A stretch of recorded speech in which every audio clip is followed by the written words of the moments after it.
ಹೇ ಹೆಂಗಿದ್ದೀರಾ craze people. ವ್ಯೂಸ್ಗಳು ಜಾಸ್ತಿ ಆಯ್ತಿಲ್ಲ. ನೆನ್ನೆ ಬಿಟ್ಟಿದ್ದೀನಿ ಒಂದು ವಿಡಿಯೋ, ಯಾರಿಗೂ ಅದ್ರ ಬಗ್ಗೆ ಇಂಟ್ರೆಸ್ಟ್ ಇಲ್ಲ ಅಂತ ಅನ್ಕೋತೀನಿ. ಏನು ವಿಡಿಯೋ ಬಿಟ್ಟಿದ್ದೀನಲ್ಲ ನೆನ್ನೆ, ನ್ಯೂಸ್ ಅಂತ. ಏನು ಶಟ ನ್ಯೂಸ್ ಬಗ್ಗೆ ಯಾರಿಗೂ ತಲೆ ಕೆಡ್ಸ್ಕೊಳ್ತಿಲ್ಲ ಅಂತ ಅನ್ಸುತ್ತೆ, ಯಾರಿಗೂ ಇಂಟ್ರೆಸ್ಟ್ ಇಲ್ಲ ಅಂತ ಗೊತ್ತಾಯ್ತು. ನೋಡ್ತೀನಿ ಒಂದು ದಿನ ಅದು ನ್ಯೂಸ್ನ ಬಿಟ್ರು ಓಡೋಷ್ಟು ಜನ ನೋಡ್ತಾರೆ ಅಂದಾಗ ಬಿಡೋಣ. ಈಗ ಹೇಳ್ತೀನಿ ನೋಡಿ, ಡೈರೆಕ್ಟ್ ಮ್ಯಾಟ್ರಿಗೆ ಬರ್ತೀನಿ. ಏನಿಲ್ಲ, ಕಾಂತಾರ 2 ಶೂಟಿಂಗು ಸಕಲೇಶ್ಪುರದ ಹತ್ರ, ಅದೇನೋ ಕಾಡ್ನೂರ ಅಂತೇನೋ ಇದೆ, ಅಲ್ಲಿ ನಡೀತಿದೆ ಆಯ್ತಾ. 100% ಇದು ಪಕ್ಕ ಇನ್ಫಾರ್ಮೇಶನ್ನು. ಇನ್ನೊಂದು 10 ದಿನ ಇರ್ತಾರೆ. ಯಾವಾಗ ಅಂದರೆ ಜನವರಿ 14ರಿಂದ ಸ್ಟಾರ್ಟ್ ಆಗೈತೆ ಶೂಟಿಂಗು, 24ವರೆಗೂ ಅಲ್ಲೇ ಇರ್ತಾರೆ. ಏನು ಸೀನು ಅಂತಂದರೆ, 1,500 ಸೈನಿಕರು ಬೇಕಂತೆ. ಫುಲ್ಲು ಇಡೀ ಹಾಸನದಲ್ಲೆಲ್ಲ ಬಸ್ ಮಾಡ್ಕೊಂಡೇ ಹೋಗಿದ್ದಾರೆ ತುಂಬ ಜನ. ಈ ಥರ ಸಖತ್ ಜನನ ಕರ್ಕೊಂಡೋಗಿದ್ದಾರೆ.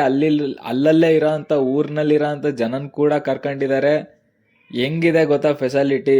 3 ಜನದಿಂದ ಒಂದು ರೂಮು, ಅದಲ್ದಲ್ಲೇ ಎಷ್ಟು ಕುಡಿತೀಯ ಅಷ್ಟು ಎಣ್ಣೆ, ದಿನದಲ್ಲಿ 3 ಟೈಮಲ್ಲಿ 1 ಟೈಮು ಬಾಡು, ಇನ್ನೇನು ಬೇಕು, ಇನ್ನೂ ಕೈಗೆ 500 ರೂಪಾಯಿ ಸಂಬಳ. ಇಷ್ಟಲ್ದಲ್ಲೇ ಶೂಟಿಂಗ್ ನೋಡ್ಕೊಂಬರ್ಬೋದು. ಒಳ್ಳೆ ಲೊಕೇಶನ್ನು, ಸೈನಿಕರು ಡ್ರೆಸ್ ಹಾಕ್ತಾರಂತೆ, ಈ ಥರ ಎಲ್ಲ ಇದೆ. ಯಾರ್ಯಾರು ಶೂಟಿಂಗ್ ನೋಡಬೇಕು ಅನಿಸುತ್ತೆ, ಇನ್ನು 10 ದಿನದಲ್ಲಿ ಬಂದು ನೋಡ್ಕೊಂಡು ಹೋಗಿ. ನೋಡೋಕ್ಕೆಲ್ಲ ಬಿಡ್ತಿದ್ದಾರೆ, ನೋಡ್ಬೋದು, ಎಲ್ಲ ಥರ ಇದೆ.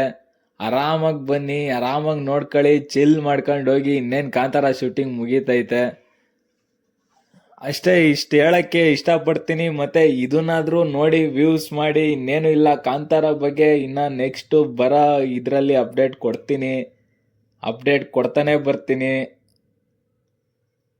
ಮತ್ತು ಇನ್ನೊಂದು ಹೇಳಬೇಕು, ಸಕಲೇಶ್ಪುರದ ಹತ್ರ ಅದು ದೊಡ್ಡ ಸೆಟ್ನೇ ಹಾಕಿದ್ದಾರೆ ಅಂತೆ ಎಕರೆ ಗಟ್ಟಲೆ ಸೆಟ್ ಅಂತೆ ಅದು. ಸೈನಿಕರು ಅಂತ ಬೇರೆ ಹೇಳ್ತವ್ರೆ. 1,500 ಜನನ ಹೆಂಗೆ ನಿಲ್ಲಿಸ್ತಾರೆ, ಹೆಂಗೆ ತೆಗಿತಾರೆ ಶೂಟಿಂಗು ಅನ್ನೋದು ನನಗಂತೂ ಗೊತ್ತಿಲ್ಲ. ಇನ್ನು ನಾಳೆ ಇಲ್ಲ ಅಂದರೆ ನಾಡಿದ್ದು ನಾನೇ ಹೋಗ್ತಿದ್ದೀನಿ. 24ವರೆಗೂ ಇರುತ್ತೆ. ಯಾರ್ಯಾರು ನೋಡಬೇಕು ಕಾಂತಾರ ಶೂಟಿಂಗ್ನ ಬಂದು ನೋಡ್ಕೊಂಡು ಹೋಗಿ. ರಿಷಬ್ ಶೆಟ್ಟಿ ಅವರು 100% ಇರ್ತಾರೆ. ಅವ್ರು ಬಿಟ್ಟು ಇನ್ಯಾರು ಇರ್ತಾರೆ ಅನ್ನೋದು ಪಕ್ಕಾ ಗೊತ್ತಿಲ್ಲ. ಓಕೆ ಫ್ರೆಂಡ್ಸ್, ಬಾಯ್.